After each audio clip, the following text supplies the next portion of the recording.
আজকে জামাতের আমির শফিকুর রহমান এসেছিলেন আমাদের প্রধান উপদেষ্টার সাথে, ইন্টারিম গভর্নমেন্টের প্রধান উপদেষ্টার সাথে কথা বলতে। উনি একটা সৌহার্দ্যপূর্ণ পরিবেশে কথাবার্তা হয়েছে, একটু ওয়ান টু ওয়ান ডিসকাশন ছিল। এখানে সংস্কার, নির্বাচন সংস্কার, তারপরে জাতীয় ঐক্য এবং কনসেনসাস বিল্ডিং এর জন্য যে জাতীয় ঐক্য এবং ব্যাংকিং সেক্টর রিফর্ম, এগুলো বিষয় নিয়ে কথাবার্তা হয়েছে।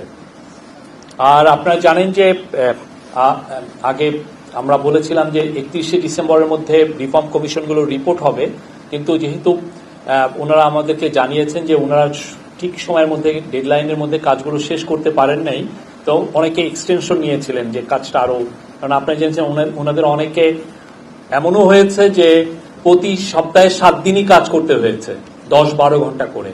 তারপরেও এখন আমরা আশা করছি, ইন্টারিম গভর্নমেন্ট আশা করছে যে এই 6টা কমিশনের মধ্যে 5টা কমিশন 15 তারিখের তাদের রিপোর্টগুলো জমা দিবে।